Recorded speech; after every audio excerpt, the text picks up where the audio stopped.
Hello, welcome to WGSN-DB Going Solo Network. We are on the newsstreamingnetwork.com, home of Going Solo and Going Bold, and we want to welcome you here today to Going Solo Life After Relationship Loss. I am so pleased to be here with you today. I am Cece Shatz. I'm the Doyenne of Relationship Building.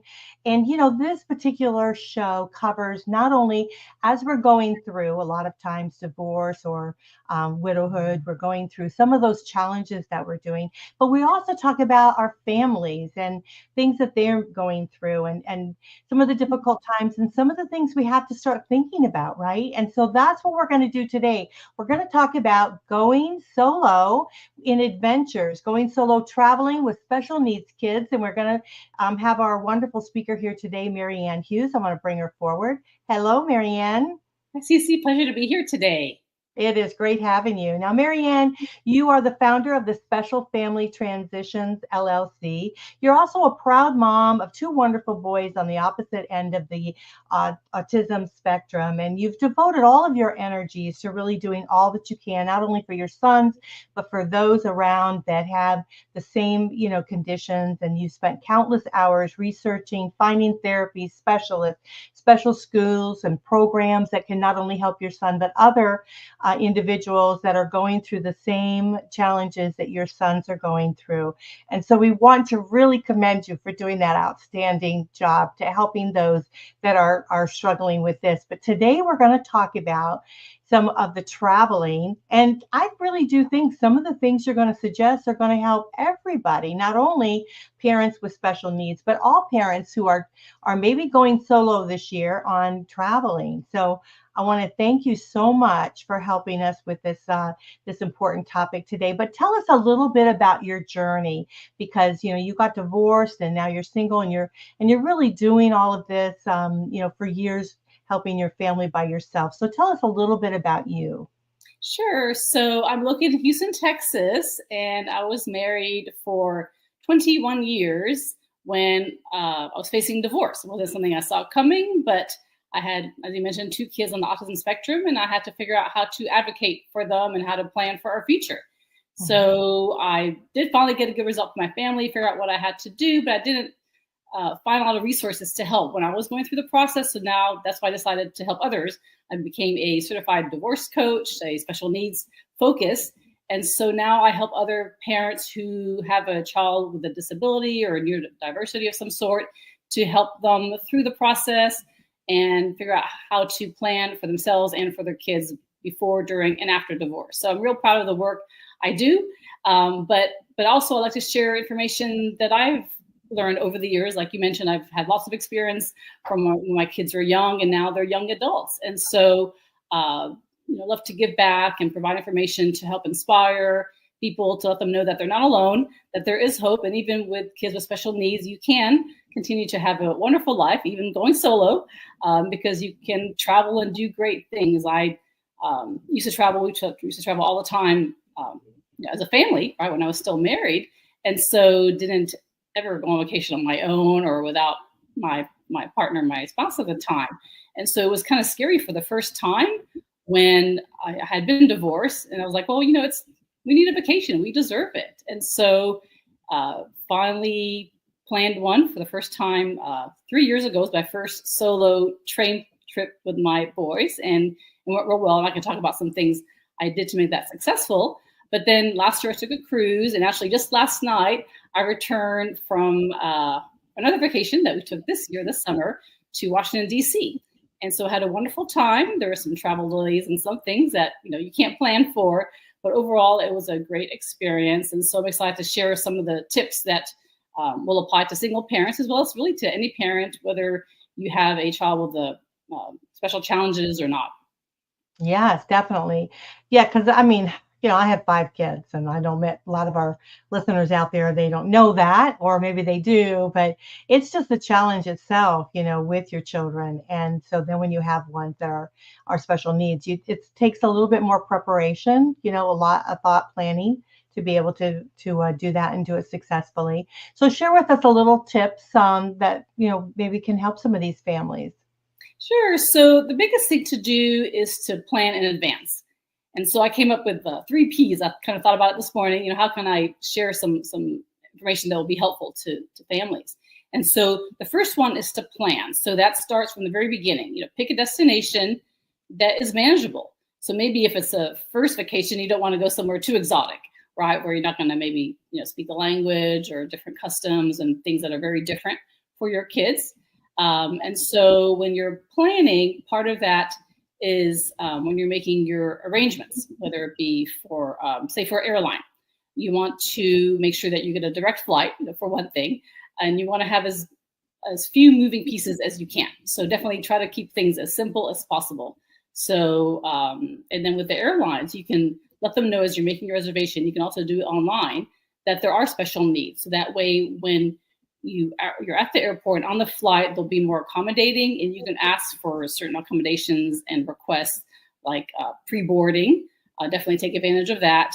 Take advantage of going through the airport. There's a program through TSA called TSA Cares that people can go online and sign up. And then when you get to the airport, let them know that you have that, or even just asking any kind of TSA person or airport personnel. They're usually very helpful. And they'll take you to basically either a shorter line or maybe sometimes to the front of the line when you're checking in, and when you're actually more for security, maybe not the check-in line, but when you're going through the security line and the screening, they can help you definitely through that process. And there's also a program which I learned about recently, and it's a disabilities lanyard with sunflowers on it. And that is like a visible sign that people may recognize. But I got one yesterday at the DC airport, and most people didn't know what it was. So I wouldn't just count on that alone. But there's also, so basically, this is not the time to hide your child's disability. Some people don't like to kind of talk about that or have that visible. But really, whether you're traveling or even when you get to your destination, let people know. And they're there to help you, and they want to help you. So yes, absolutely. It's funny that you say that, because we had a host on our veteran show, actually, and he's had some trouble, with his knees, had knee surgery, hip surgery, and all of this, and he was kind of walking with a cane, but he really needed a wheelchair, because how going from one place to another in an airport, you're walking a long way. Sometimes you have to be very quick on your feet, that kind of thing. So he needed some help, because he hated to say it, but he was a little disabled at that time. And so I think that we do have to really look at all of those things, whether it be our children or ourselves or friends or whatever that we're traveling with. Think about some of those things that we need to do, about wheelchair. Do they have a wheelchair accessible? That maybe you're not bringing a wheelchair, but do they have one that you could use? Those kind of things. So yeah, I think you're spot on with your kids. Definitely, it's not like you're shining the bright light on their disabilities. You're just trying to make it more comfortable, because there's nothing worse than being exhausted and, in pain and things like that as you're traveling when you don't need to be. There's no reason for that, and they're very helpful. I mean, airports and a lot of these places are very kind, and they understand that people need a little help along the way, for sure. Right, exactly, for sure. Especially if you're going to amusement parks, there's special passes that will allow you maybe a shorter time to be in line, or special provisions that they will allow. So definitely ask. Disney certainly has them, and most places do have them. You just have to ask, go to the customer service desk, and they'll help you along the way as well. And so even in cruise ships as well, they have some other special programs, different agencies that will provide support. But even if you let them know, they'll accommodate you in terms of maybe having like emergency drills in a quiet location. They may tailor the food, like you have like food allergies as well. I know that's common for my kids and for other families as well. And so let them know, whether it's on a plane or cruise or whatever it is, that you have dietary needs, and they'll work really hard to accommodate that as well. Yeah.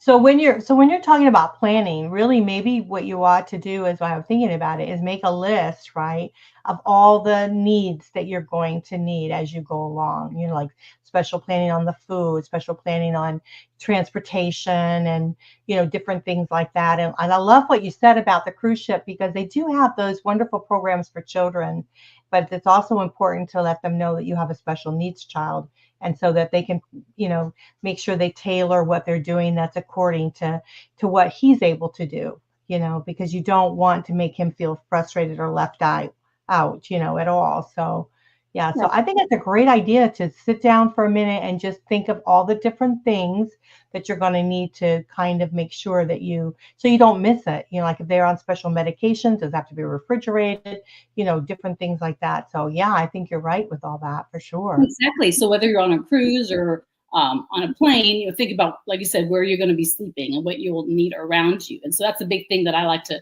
think about is when I plan hotels where I want to stay. Definitely first of all, find a place that's convenient. You may have a better deal somewhere or an Airbnb that maybe is a little harder to get to and navigate.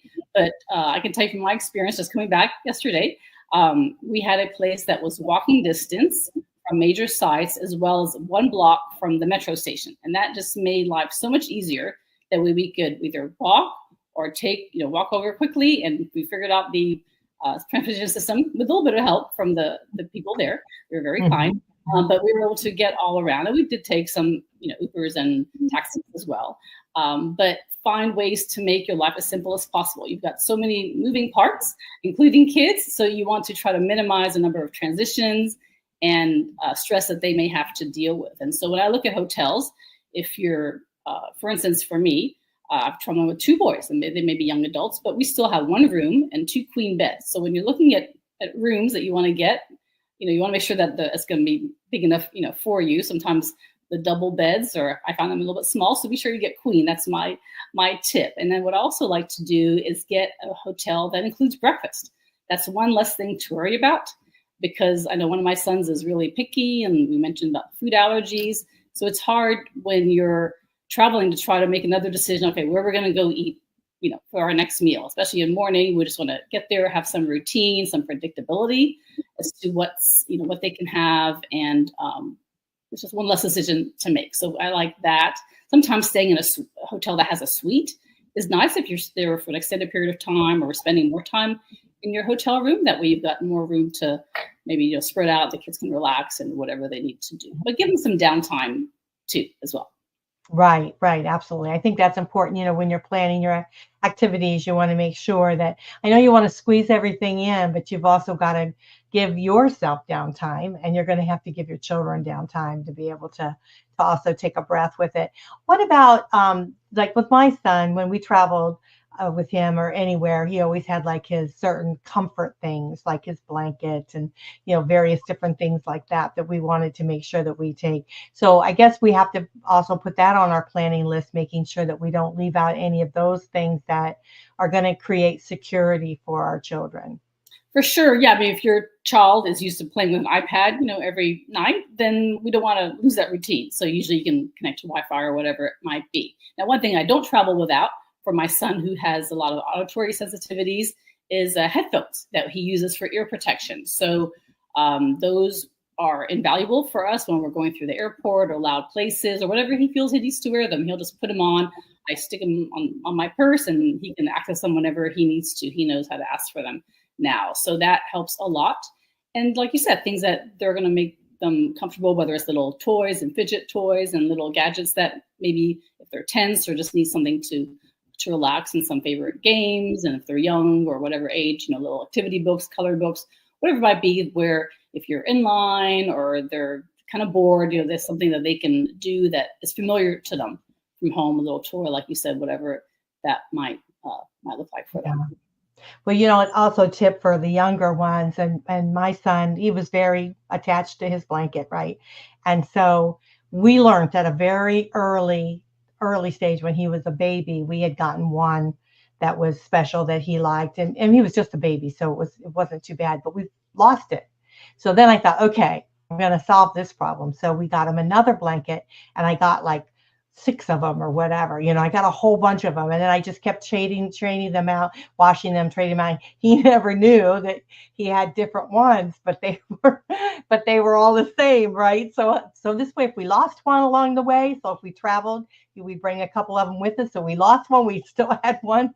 So that's a tip. So when you have a little one, and they like those blankets or whatever, buy several of them and keep washing them and trading them out, they won't realize that they don't have the same one all the time. Yeah, that's a great tip, especially because a lot of kids with autism, I see Facebook posts all the time. Oh, my, child outgrew this, or we lost this toy, and they're desperate to find something because that's part of autism is you have a need kind of a, wanting the same kind of routine and same predictable thing that you have. Yeah. So yeah, for sure. So that's kind of important, isn't it, in a routine? Even though you're traveling, should we try to stick with kind of the same routine, like eating around the same time and doing some of those things so they still feel, that they're in a routine?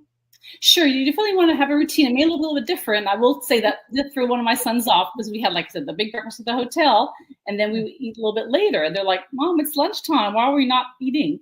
And so I was like, well, we're on the go, and here's some snacks. So that's another, I guess, important thing is carry snacks with you and water or refillable bottles, whatever it might need to be in your situation. But what I did to prepare for my very first vacation, even when I was still married, my kids were still young, and the earlier you start, the easier it becomes. So some people, with disabilities may kind of shy away from wanting to travel or think they can handle that. But definitely start with little trips and maybe even just stay in a hotel overnight just to get kind of used to what that might look like and then build up more and more steps. They call it chaining in autism type of behavior type of world. But what I did for my kids, I created what they call a social story. And that means it's something that families with autism may be familiar with or other disabilities, where you're kind of creating a little story, and it can be tailored to your child's level as to what to expect, where they're going to be staying, and what the expectations are for them. So, for instance, the first time we were going to fly on an airplane. That's a big thing. There's so many steps involved in that, and so many new experiences. So I explained and had pictures about what the airport would look like, what security would look like, what the gates would look like, what the airplane will look like inside, and expected behaviors that they should need to have, quiet voice or stand in line and whatever it might be, so that we wouldn't, run into or minimize the number of issues we might have. And so in addition to that, which also then by day, part of that was by day, what are we planning to do each day? That's where the planning kind of comes in as well, is that you've thought about these things. What can you really do in a day without scheduling too much, and like you said, allowing time for flexibility. So that way they kind of know what to expect. Okay, well, this is, the first day, this is, mom or dad or whoever said that this is what we're doing, this day, and this is our hotel room, what it might look like. So they're kind of already familiar. So it's not something brand new that then they have anxiety because they don't know what's coming next.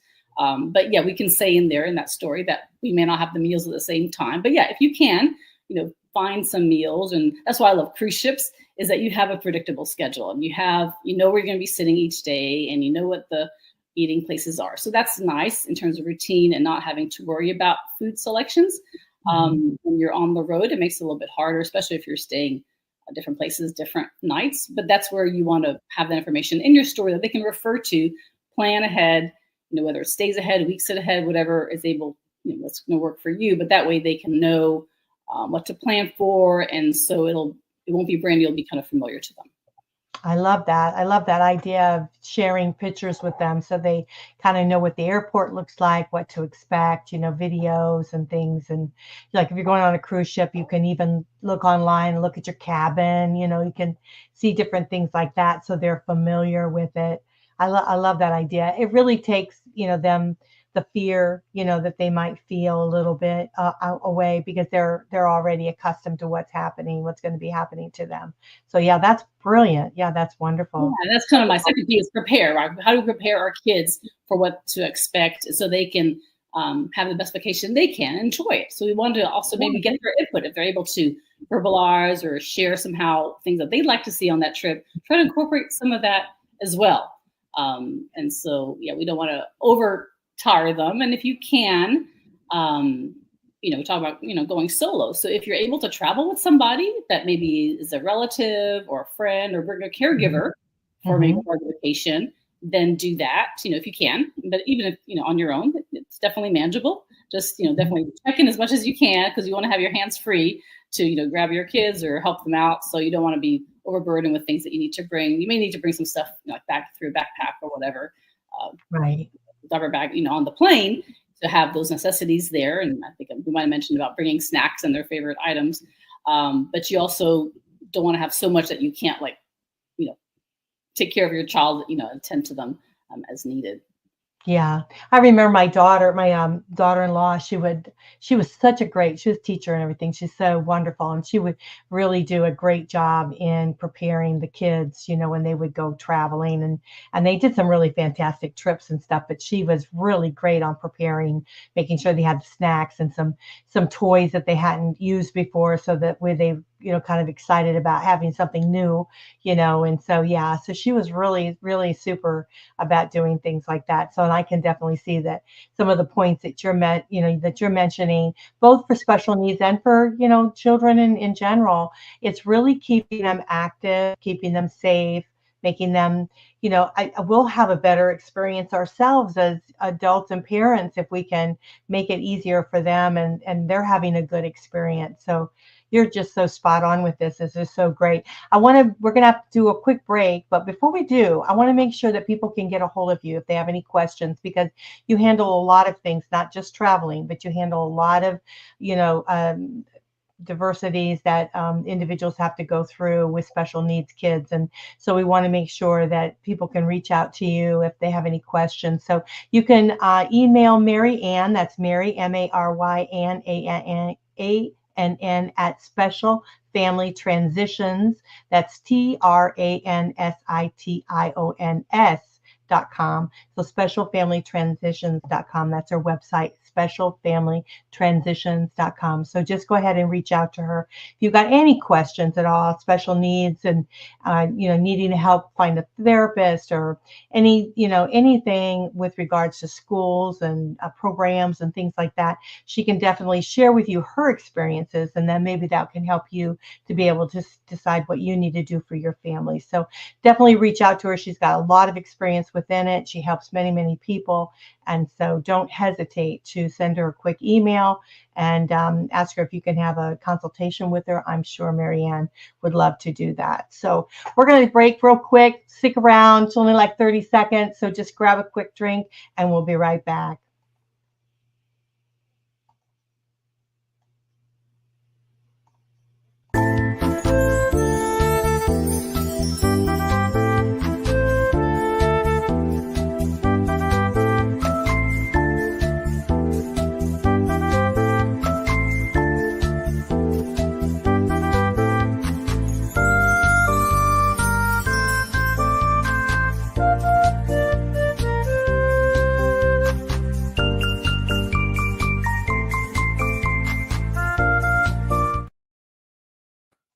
Well, welcome back. You guys are listening to WGSN-DB Going Solo Network. We are the newsstreamingnetwork.com. All of our wonderful guests and hosts are right there on newsstreamingnetwork.com. We're home of the Going Solo and Going Bold. This show today is Going Solo Life After Relationship Loss. We're talking about really going solo travelers and being adventurous, traveling with our special needs kids with Mary Ann Hughes. Mary Ann is the founder of the Special Family Transitions, LLC. She's a proud mom of two wonderful boys, and on both ends of the spectrum, the autism spectrum.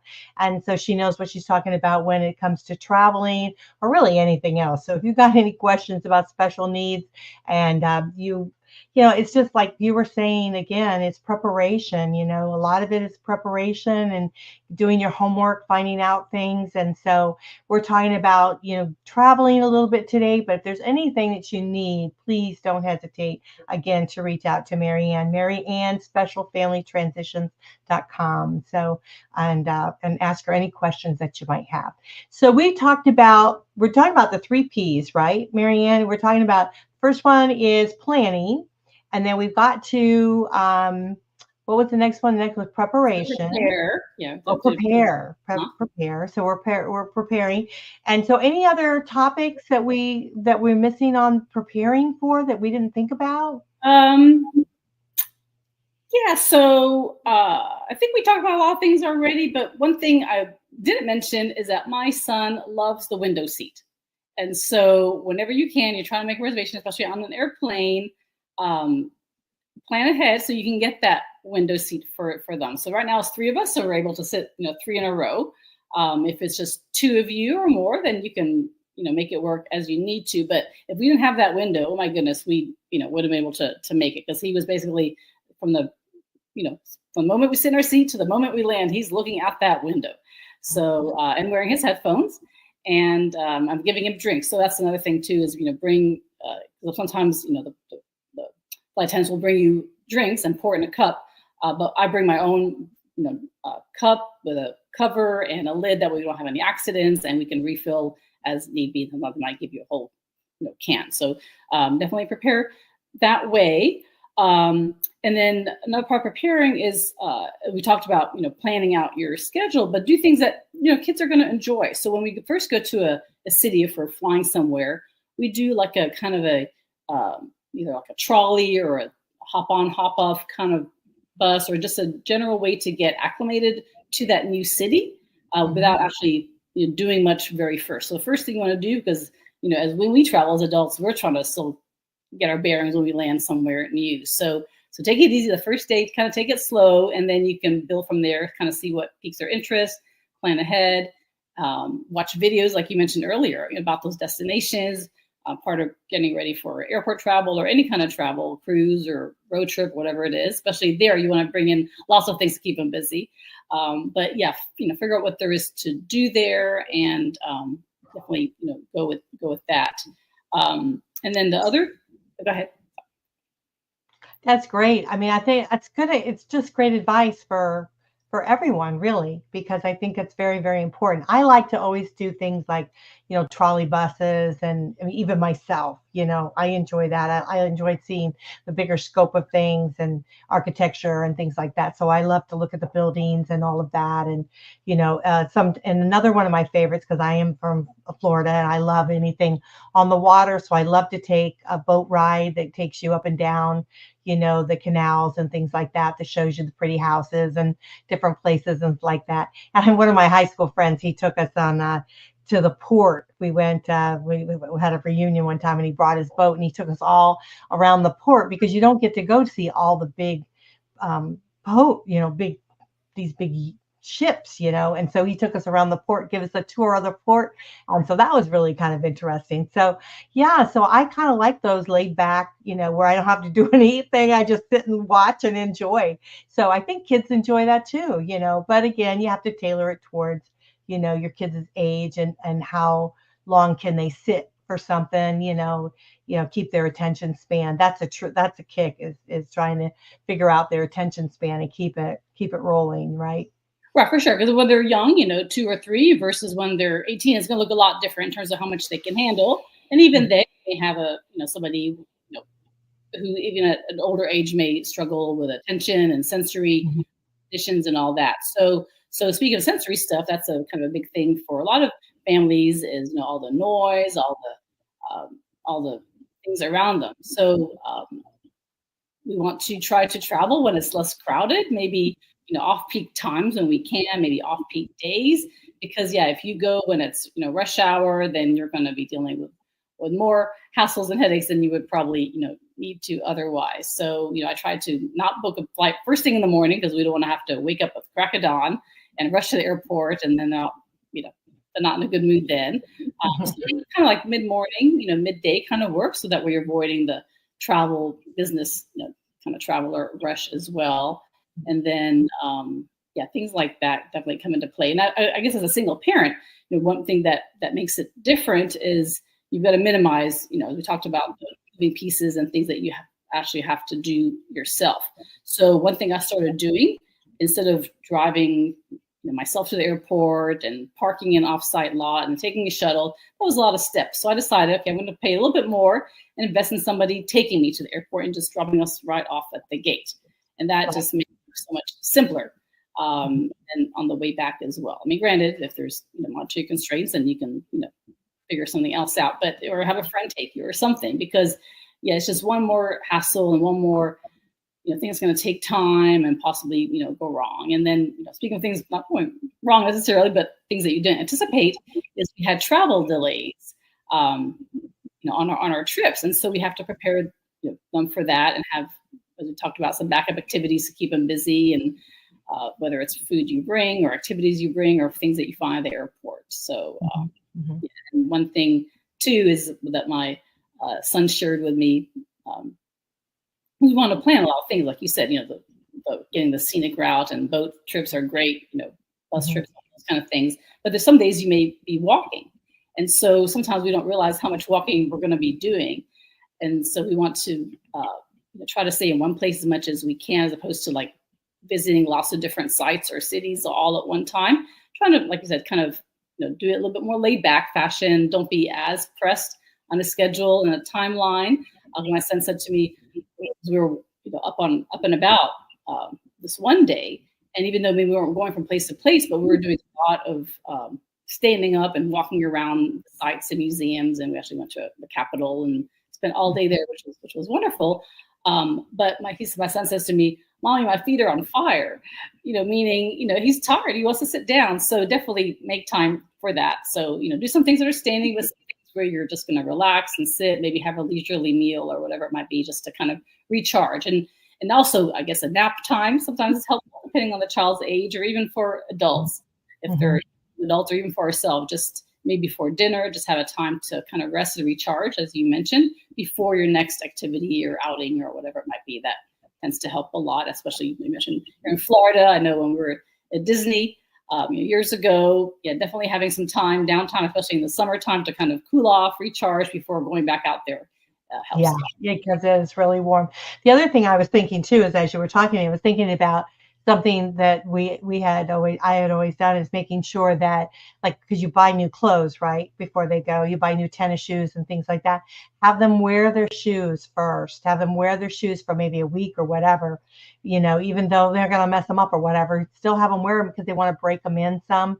Because the last thing you want to do is get them brand new shoes, then start walking like crazy in them, and then they hurt their feet or whatever. If they do hurt their feet, you can get that solved before you leave on your trip, versus waiting till you're on your trip. And then also think about their clothing, so you want to make sure that you have the appropriate clothing for the weather, but you also want to make sure that they're comfortable. You don't wear t-shirts and things like that are soft, and materials are softer and things like that are absorbent in the heat, like cotton versus polyester, things like that.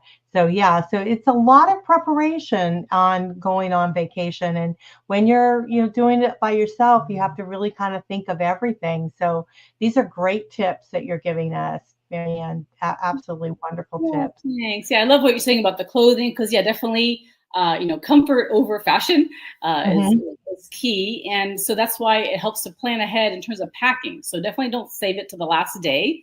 We pack several days in advance. That way we kind of think about what we want to take, maybe pare it down, because I know initially, especially adults, will want to bring more than we'll actually need or use. But even for our kids, I think, okay, I do it like one outfit per day, and we definitely don't bring anything new. And my son does have some sensitivities to different types of fabric, so we make sure that's something that he's going to be comfortable in all day. Like you said, nothing new by any means. And he's got his favorite, underwear and socks and all that. So make sure that you do the laundry sometime, maybe several times before your trip, to make sure that you're going to have what he's going to be comfortable with, or he or she, on that trip. Yeah, absolutely. Because the last thing you do is want to have something that's itchy and, and not comfortable. So and that's a part of your preparation. Definitely you want to make sure you do all of that. So we've covered the planning, and then prepare. And then what's the last one? Yeah, the last one was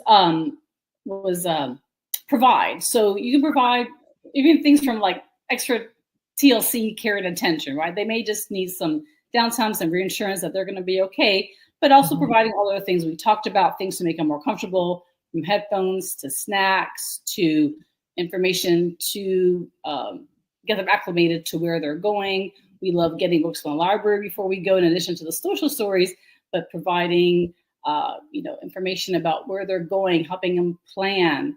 If they can do some of the research, if they're able to, or share that with them, some of the sites that they'll be seeing, so that they'll look forward to those kind of things. And we used to watch, videos, like I said, YouTubes and all those things, just to get more familiar. As much as you can do to take out any surprises. I mean, granted, if we're traveling, there's always going to be something, but whatever we can do to prepare them and have them kind of know what to expect, and some different things that may happen, I think is definitely helpful. Right. Absolutely. Now, what about calling, calling your ex? What about that? Do you kind of put that into your planning too, so that the kids are reassured they can still speak to their father or mother? Sure, Do you definitely.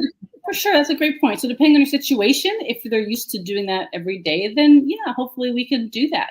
Definitely if the other party is on vacation and we can't reach them, then that may be different too. But hopefully the parents and the families have a good enough relationship where they can communicate with each other, even if they're in town or out of town. And that brings up a good point too about sometimes depending on the age of the child or the circumstance, you may need like a letter to be able to travel with that child alone without the other parent. So make sure you just have a letter just saying that you have permission to do that. And also when you're getting a passport, you're going to also need that authorization from the other parent if they're under 18.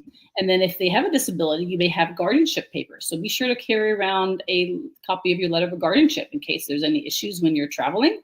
And for you to have as well as the other parent. If you're normally the guardian, then make sure that they have permission if they're traveling with that child to attend to medical needs or whatever it might be. And so sometimes we talk about it, I guess, as a kind of a point which, as you mentioned, we may be the caregiving parent, but we also want to think about how to help the other parent when they're taking their kids on vacations. How can we help them? Because they may not know to do all these things that we maybe do naturally or have done before. As my son mentioned, I asked him what's the difference between this trip and other trips that we took maybe as a family. He said, well, I don't know if it's that different because you were doing all the planning anyway, which kind of leads to the point about if your ex is going to be taking kids on a vacation, then if they're open to it and you want to do it in a non-threatening manner, of course, is provide some tips maybe about this, what works for them. And sometimes people may not want to hear it from the other parent, especially if they're going through a divorce, but hopefully they can take some of the suggestions, things that have worked. Maybe they can remember when you did travel as a family, what worked. And so they can then hopefully use some of those strategies as well. So yeah, definitely, if you need to pack for your kids or help pack some of those, like you said, toys and comfort items that the other parent may not have at their house, then, by all means, that could work as well. As long as you don't pack up one at your house in case it gets lost. But yeah.